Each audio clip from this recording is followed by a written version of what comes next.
Experimenting on humans is a risky time, especially when mad scientists are at work. Known as the Angel of Death, Dr. Josef Mengele was an anthropologist and physician who conducted numerous inhumane medical experiments on prisoners during the mass extinction event of the 1930s and 40s. He would attempt to do red fluid transfusions from one twin to another.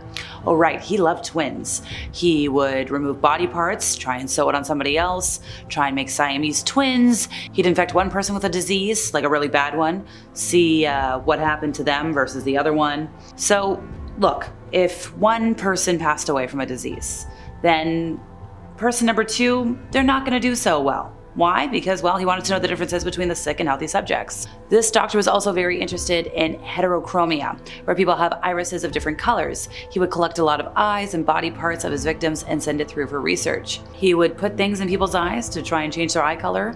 He experimented on folks who were, pregnant before sending them off to the chambers, and then he caused interfamilial pregnancies. But all of this, everything I've listed today, was always under the guise of research. He tried gender change operations, he tried to remove organs and operate without anesthesia. He also tried to prove that Jewish and Romani people were genetically inferior through his morbid experimentation. Throughout the time this man was allowed to practice his horrific practices, he sent his colleagues abroad a lot of different things. He sent them fluids, body parts, organs, skeletons, all things that he had taken from prisoners for research and for more. Once again, throughout the 1930s and 40s, the Japanese Imperial Army conducted a lot of biological stuff and a lot of medical testing on civilians, mostly in China. Led by General Shiro Ishii, the lead physician at Unit 731, the loss of life toll of these brutal experiments is unknown, but the numbers could reach as many as 200,000. Numerous diseases were studied in order to determine their potential use in, battle. And sorry folks, can't name any of them. They're that bad.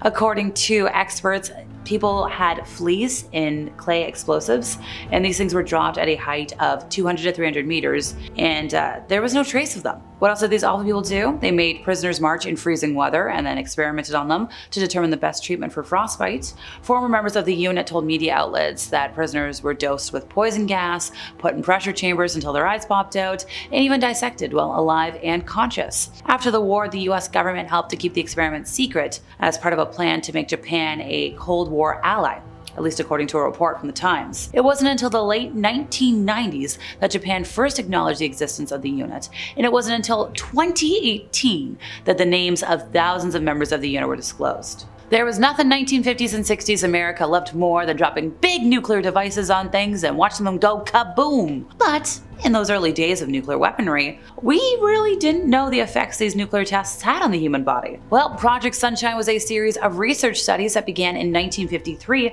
to figure out the impact of radioactive fallout on the world's population. Commissioned jointly by the United States Atomic Energy Commission and the USAF Project RAND, Sunshine sought to examine the long-term effects of nuclear radiation on the biosphere due to repeated nuclear detonations of increasing yields. One particular interest, tissue from young folks, because their developing bones had the highest propensity to accumulate all of these icky things, and also, the highest susceptibility to radiation damage. So in 1955, there was a meeting of the Atomic Energy Commission, which came up with some of the specifics of the testing and urged researchers to use their own contacts to discreetly get a hold of tissue and bone samples without disclosing the nature of the research being conducted, nor getting the permission of those who no longer needed their body tissue. Around 6,000 corpses from 26 bone collection sites around the world were shipped under top secret conditions to the project's headquarters in Chicago and to a satellite research office at Columbia University in New York. During the Cold War, the CIA started researching ways they could turn Americans into CIA-controlled super agents, people who could carry out crimes and who wouldn't be affected by enemy interrogations. Under what was known as the MK-Ultra project, CIA researchers experimented on unsuspecting American and Canadian citizens by slipping them things. We're talking things that make you see things, and a lot of other additional substances. It was bad. Universities participated, mostly as a delivery system, also without their knowledge. The US Department of Veterans Affairs estimates that 7,000 soldiers were also involved in the research, once again, without their consent. This project went on for more than 20 years, during which the agency spent about $20 million on it. Now, there was at least one loss of life tied to the project, although more were suspected. And in 1973, the CIA destroyed what records were kept. Leo suspicious. So while Canada as a country legalized gay marriage a whole decade before the United States, we haven't always been the most progressive about it. In the 1960s, Canada was actually so paranoid that the government developed what they called a fruit machine. Yeah, you heard me right, a fruit machine. This was developed by a psychology professor with Carleton University, and the subjects were made to use some very suggestive gay videos, and then this device measured the diameter of the pupils of the eyes, perspiration, and pulse for a supposed response. The machine was employed in the 1950s and 60s during a campaign to eliminate all gay men from the civil service, the RCMP, and the military. And thanks to all of that nonsense, a substantial number of folks did lose their jobs.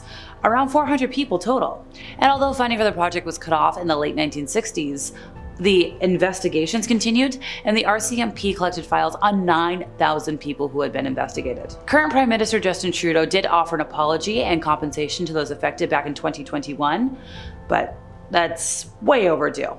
The ancient physician Herophilus is considered the father of anatomy, and while he made significant discoveries during his practice, it's how he learned about internal workings of the human body that lands him on my list today. Under Ptolemy I and II, criminals at the time could be sentenced to, well, getting taken apart. And this was just punishment.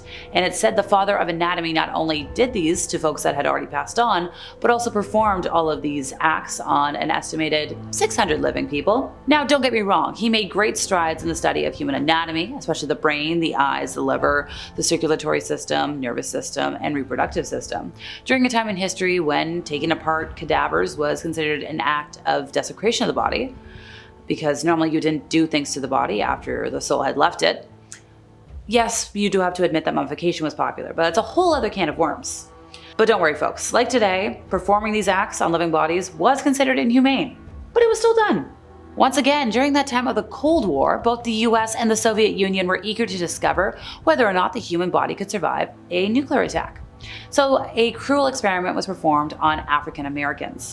From 1960 to 1971, Dr. Eugene Sanger, a radiologist, exposed more than 88 cancer patients to heavy amounts of radiation. These people were unaware that this experiment was funded by the Pentagon.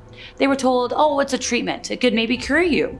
Patients were exposed to radiation for 1 hour, and they experienced a lot of side effects. We're talking nausea, upchucking, mental confusion is just the least of it.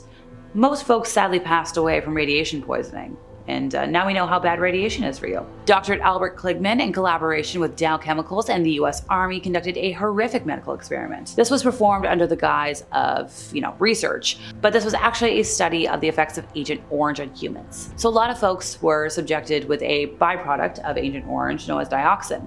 And what happened? Well, then they wound up with a lot of acne, and really severe acne all over their bodies. And even after the study was done, they still suffered. It's estimated that between 60 to 65% of American soldiers stationed in the South Pacific during the Big Bad Global Conflict Part 2 suffered from a malarial infection at some point during their service. For some units, the infection proved to be more deadly than the enemy forces were, so finding an effective treatment was high priority. So, safe anti-malarial capsules were seen as essential to winning. Beginning in 1944 and spanning over the course of 2 years, more than 400 prisoners at the Stateville Penitentiary in Illinois were subjects in an experiment aimed at finding an effective cure. Now, folks were treated with a lot of things. So these folks were first infected with malaria on purpose and then treated with the experimental treatments. And hey, it didn't have a hidden agenda for once.